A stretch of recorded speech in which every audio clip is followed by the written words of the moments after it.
Se sobrale komitite, se sobrale komitite. Не се собрале комитите. Некога се поделија 800.000 евра при последниот повик на владата за доделување пари на граѓанските организации. Пред неколку недели не беше ниту војводата Јован Пиперка, ниту го венча Алил Паша со остра сабја. Мажачката на скоро 1.000.000 евра ја направи тогашниот вице-премиер, а сегашен адвокат Никола Тодоров. Велат дека човек не може во една река два пати да се избања, но владата која замина успеа и ова да го реализира. Има еден клучен елемент кој што не е запазен од тој кодекс, а тоа е дека одлучувањето на крајот за средствата е на некој начин политичко, бидејќи не се следат добрите практики, например да биде комисијата која одлучува за средствата составена од тројца експерти за одредена област за која што се доделуваат средствата, туку одлучуваат за тоа, например, неколку министри, од 3 до 5 министри во комисија одлучуваат за тоа кои ќе ги добие средствата за поголем број на приоритети кои што произведуваат од владата на Република Македонија. Огненовска спомена кодекс на добри практики, кој треба да спречи токму ова што се случи, политичар да донесе дискрециона одлука кој да добие државни пари. За жал, кодексот кој датира од пред скоро една деценија не е обврзувачки за институциите, туку тие доброволно се придржуваат до него. Затоа поделбата на парите ги разгоре страстите. На виделина, освен што испливаа граѓанските организации на кои никако не може да им се влезе во трага, едноставно се фантомски, исплива и прашањето на поделено општество и поделен граѓански сектор. Едноставно, партиите ги киднапираа и граѓанските организации, преку кои ги остваруваат своите политички цели.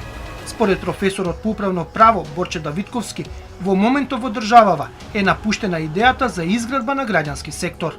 Политичариве наши, пред се мислам од политиката, не се сваќа идејата за невладини организации, дека тие се пандан на политичките партии, не им се конкуренција, туку нешто вложуваат пари за развој на демократија, екологија, човекови права и за пеперутки и така натаму, зашто не?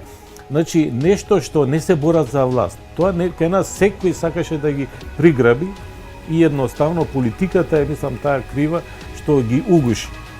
Граѓански организации против абортус, граѓански организации за абортус, некои се за градење на семејни вредности, други пак се залагаат за правата на ЛГБТИ заедницата.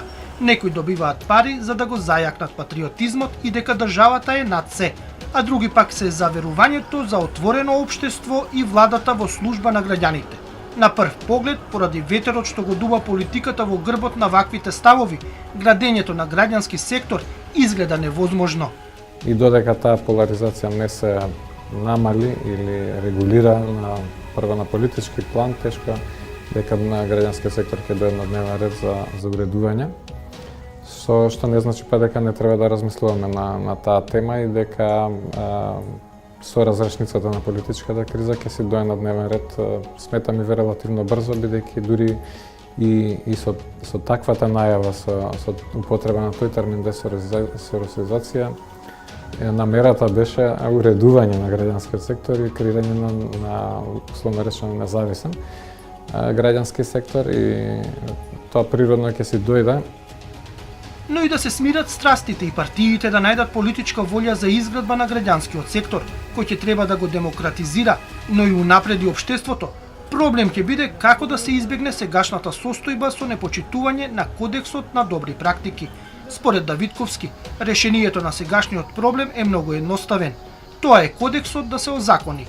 Мора да има политичка волја, мораме кодот да го смениме на размислувањето на нашиве политичари. Мора да има политичка волја дека се сака да се гради исклучиво непартиски и независен невладин сектор. И од МЦМС, една од најголемите граѓански организации која вмрежува голем број помали, вела дека постоечкиот кодекс на добри практики кој го регулира начинот кој и како ги добива финансиите од државниот буџет, нема да се применува само од генералниот секретаријат на владата, туку би бил законска обврска за сите министерства и државни органи кои финансираат граѓански здруженија. Во државата треба да има децентрализиран систем, во смисла различни различни министерства да си распределуваат средства, тоа ќе значи дека секое министерство ќе може да си уреди внатрешно како смета дека е најсоодветно, меѓутоа да има некои основни правила, како што кажав, може да се предложи да биде тоа комисија од најмалку 3 члена, кои што се експерти во областа, кои што се државни службеници од одредено министерство и експерти во областа за која се доделуваат средствата. Конкретно за ова, например, ама има и многу други чекори кои што треба да се решат во таа процедура за да биде на крајот транспарентно и отчетно. А дали ќе се реализира ова, ги прашавме и СДСМ и ВМРО ДПМН. Од партијата на Никола Груевски се состав дека нема да дадат изјава, бидејќи немаат парламентарно мнозинство, па за ова прашање треба да се праша СДСМ, која во моментов носи одлуки и закони во државава. Истакнаа и дека е познат нивниот став за невладиниот сектор и за потребата од десоросоизација и намалување на финансирањето од странство. И покрај сите напори, од СДСМ не добивме став како би го регулирале граѓанскиот сектор, иако голем дел од припадниците на невладиниот сектор станаа советници во новата влада и во министерствата.